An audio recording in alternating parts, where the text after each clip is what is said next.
Ayun no, musta? Okay. So, ito na nga yung Rock Lam Pro. Una, dahil walang sumali doon sa giveaway natin, check muna natin kung anong meron. Kung anong... So, ito pala, ayan, bago tayo pumunta kung saan saan, nabili natin siya, actually matagal ko to, original price niya is 2,995, pero nakuha ko ng 2,434. Di ko alam, parang may nabasa ako dun sa ibang group, parang nasa 2,2. Siguro sa voucher na yon, pero yan. Na-order ko siya, details. So, ayan, yan. So, na-order ko siya nung 12, nung 2. Tapos kakadating lang kahapon. Medyo matagal, pero anyway, pero yung sa ano, yung isa, yung rock lang ang, hindi rock. Ano nga yung isa? Pira, yung pira. Yung rock pira, medyo mabilis dumating eh. Kumbaga parang in-order ko ngayon, kinabukasan, hindi naman, yung the following day. Pero ito, medyo matagal. Okay. At medyo mahirap din buksan. Ano yung pagbukas yata natin?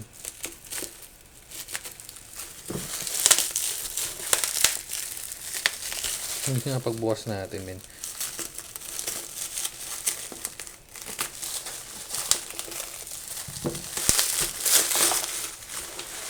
Syempre, yan yung classic na yellow black na kulay ng rock.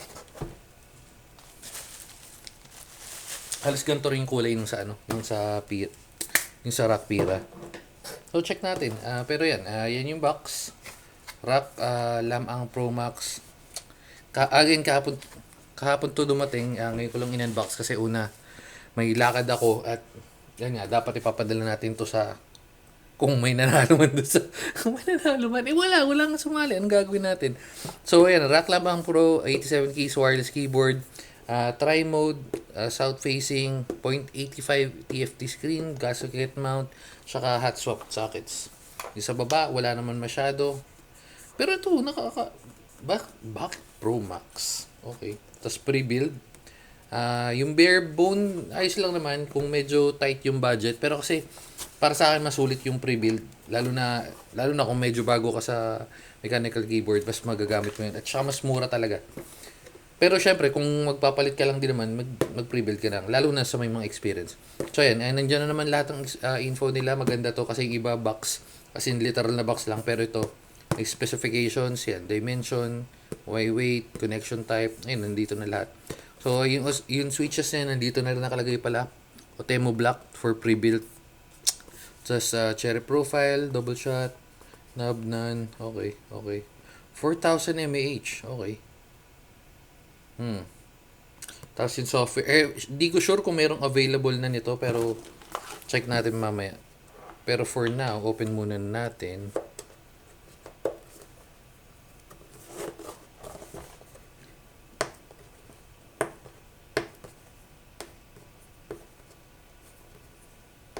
Ay, magpabukas ah. Lakit.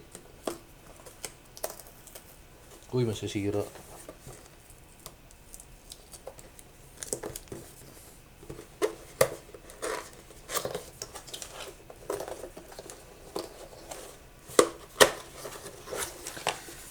Okay, syempre yung keyboard. Mamaya itong keyboard na to. Oops, ayun. Tapos meron braided cable tulad nga ng sabi sa ilalim. So braided cable USB-A, USB-C. Tapos keycap puller. Ito lagi ko sinasabi, mahirap talagang gamitin itong ganito. At least bubuka mo siyang ganyan. Pero anyway. Then other than that, wala siyang extra switches. Walang kahit ano. Pero meron siyang manual. So nandito to. Boot animation, okay. Keycaps, Bluetooth, BT1. Okay. Yung brightness, switch. Yung pairing Q. F and Q. Okay. Okay. So yan, very basic lang naman. Tapos, wala na, yun lang. Okay, open na natin to. Hmm. May kamukha siya. Ah, hindi. Hindi, kamukha niya nga. Yung PCB na ako. Pero medyo mas... Wait, pakita ko sa inyo. Maganda yung itsura niya. Actually, magaang. Ito, sinasabi ko. O, di ba? Kawig siya, oh. Oh. Ito yata inspired to eh. Ako PC 98B. Pero, ito medyo mabigat to eh.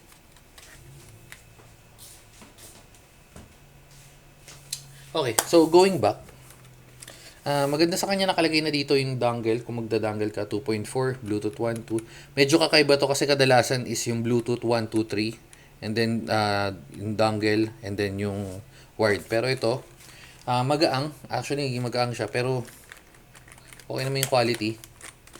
Taas, ito. Gusto ko talaga tong ganito. Kasi una, nandito na yung switch ng Windows, yung Mac. Balik rin natin, sorry. Well, pag tinitingnan mo na lang, kasi pag ganyan. Pero Windows and Mac, tas yung USB, kung magwa-wired ka, Bluetooth, dongle, and then Type-C. Yung Type-C, malaki yung space mo, so pwede kahit yung medyo makakapal na kable. And then, syempre, ito, oops. Yan, walang magnet, so di-plug lang. Gilid, wala kang pailaw. Ay, meron yata. Meron. Ayun, no? Parang wala. Pero meron dumadaang jeep. Jeep ba yun? Kotse pala tunog jeep. Okay. So sa baba wala yung brand name nila na rock, pero sa ilalim may maganda yung itsura ng ilalim niya. Okay, so yan. First, second stand, okay naman. Hindi naman makunat, madaling buksan. And then itong title, ito yung yung pangalan. So, ROK Lam ang Pro Max 87 wireless key. Wala masyadong info dito, wala yung battery and all, pero all goods. Tapos apat yung nila, anti-skid. Okay, open natin.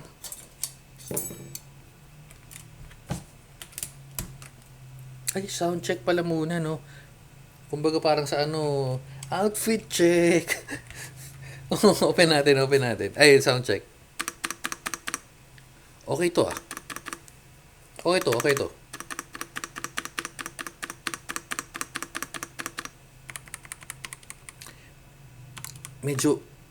Medyo malambot sa akin to kasi Otemo nga.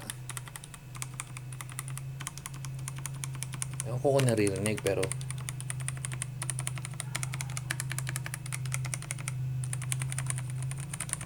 makunat. Di ko trip yung switch na kasama.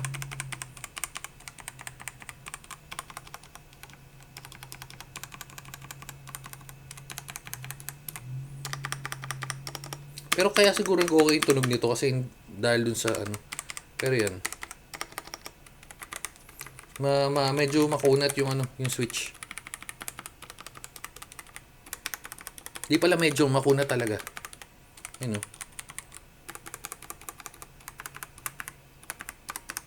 Di ba siya masaming pangit? Sakto lang. Hindi ko lang siguro talaga trip yung ganun. Anyway, so open na nga natin. Going back. Nakalagay na naman doon sa ilalim. And specifications niya, Otemo Black. Open natin. Kuha tayo dalawa. Yan. Ito yung Otemo. Nakalagay ba? Di ko masyado sure. Pero sabi dun sa box, Otemo. Pero yan. Ayun yung Otemo. So, unang-una malamang magpapalit ka ng switch dito. Well, pwede pa naman gamitin ng itong ganito. Pero syempre, kung gusto mo yung mas magandang experience, magpapalit ka ng switch.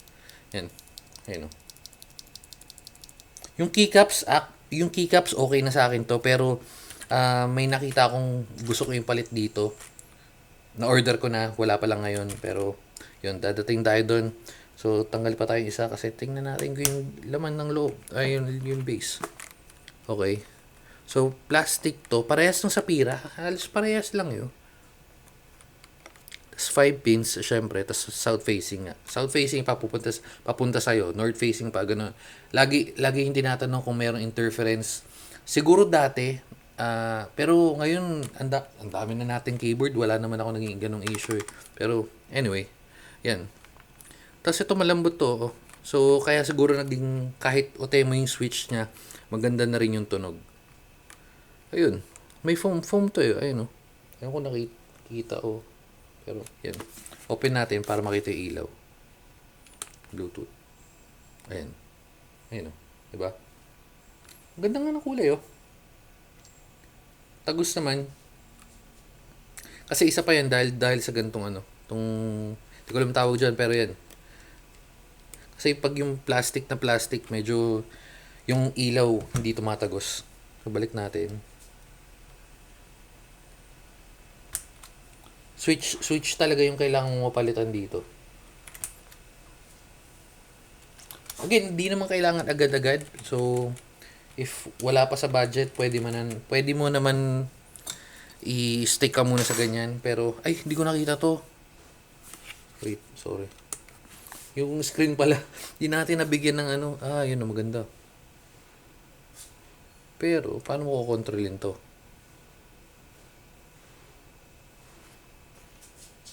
Oh, paano mo kukontrolin? Dito. FN 2.4.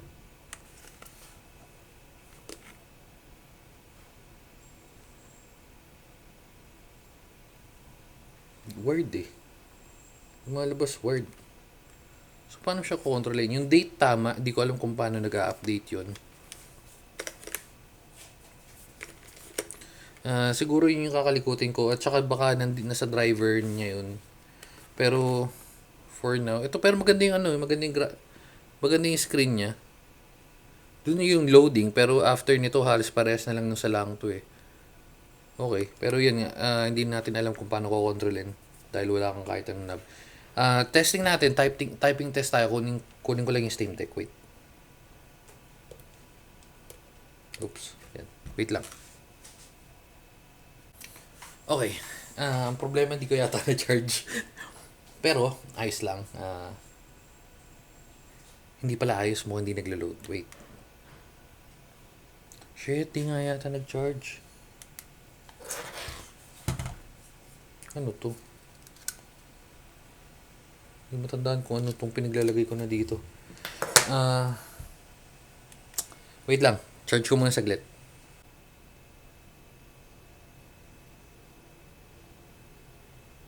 Okay, so medyo nag-update lang ng bahagya. Wait lang. 5%? Matay yung Steam Deck natin. Ay nga, mabilis na charge lang. Lipat ko, pabilis na makamatay yung Steam Deck natin. Ilang battery, min.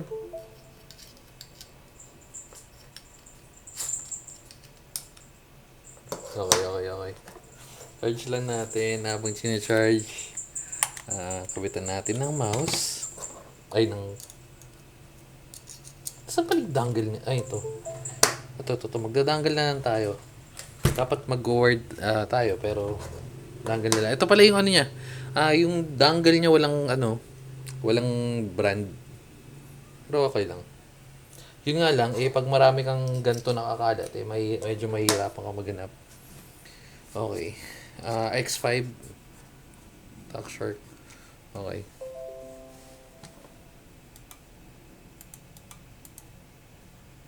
Okay. So, game. Keyboard test. So, malamang is NKR Auto. Pero, panapuas. Okay. Naka 2.4 dongle tayo. Ayun o. So, ganda ng ano niya. Malambot oh.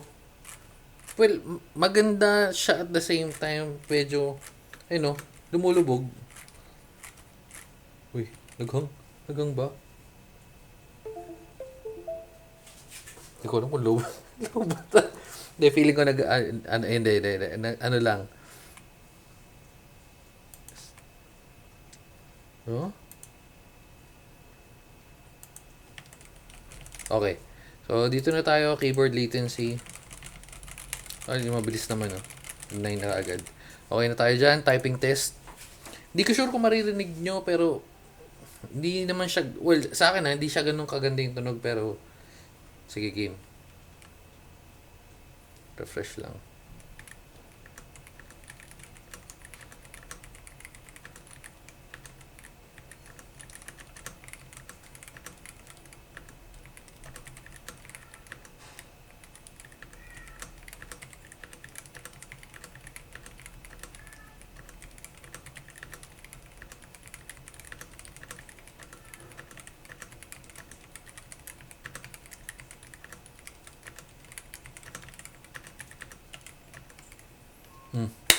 Di ba, wala siya masyadong tunog. Kasi nga yung, to, yung sinasabi ko kanina, yung parang patungan nung ano, hindi ko alam tawag eh, basta, o yan, comment nyo na lang. Yung patungan nung switch, parang ayun na, nako-cover niya yung tunog. Pero, di ko sure kung wala eh. Tsaka na lang, medyo haba tayo. Pero, pag nagpalit ako ng switch, magiging maganda yung tunog. Yung keycaps, okay na sa akin tong keycaps. Hindi, pero may nakita akong magandang ipapalit dito. Abangan nila natin sa mga susunod na kabanata. Pero other than that, yung quality niya is okay sa akin. Siguro, debatable talaga yung ano. Hindi siya debatable eh. Pangit. Pangit talaga yung switch. Hindi ko trip yung switch. Again, pero kung tight budget, for first time users sila, or kahit naman yung first time, kahit may ano ka, okay na rin sa akin tong keyboard na ganito. Pero again, kung may option ka magpalit, I suggest mag-upgrade ka na. Yung switch, depende na yun kasi meron tactile, clicky, merong linear, so depende na yun sa trip mo. Pero hindi ko trip tong nakalagay ngayon dito. Anyway, so yun lang. Dito na natin siguro tatapusin. Sorry. Check na natin pala yung ano. Rack.ph daw, di ba? Rack.ph. Ay. Naglobot kasi. Kung nandito na yung ano. Feeling ko wala, pero daanan rin natin. Keyboards. Support pala. Drivers. Meron na. Pro Max. Silipin na rin natin na mabilis.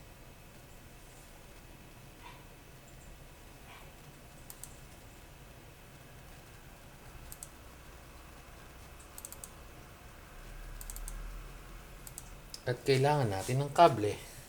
Wait lang.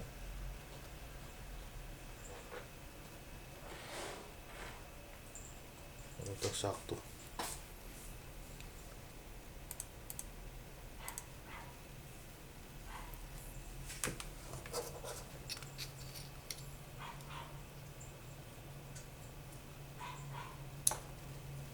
Oh.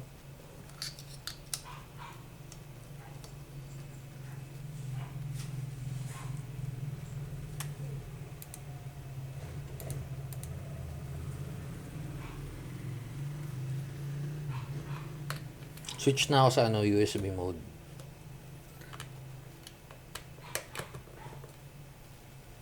Okay. And lunch. Testing natin.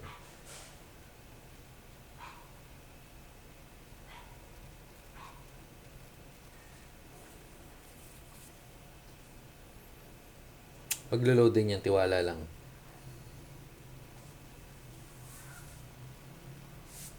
Ito, nandito na yung icon eh. Nandiyan na yung icon ng rack. Pero hindi pa lang lumalabas.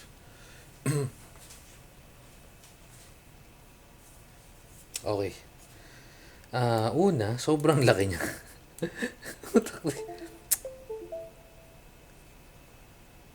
Mamatay men, loob. Sa Steam Deck yun, sa Steam Deck. Wala yung connection yun. Pero, nakikita nyo naman, sa malamang, parehas lang to ng Rackpira. Pero hindi natin papayag na ganun lang. Kailangan natin i-testing nga. Kaso nga, ayaw gumalaw.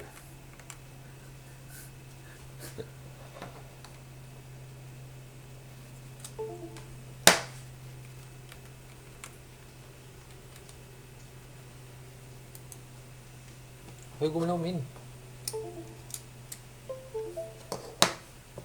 Yan. Tsaka to, sobrang laki naman itong. Ina-adjust yung size.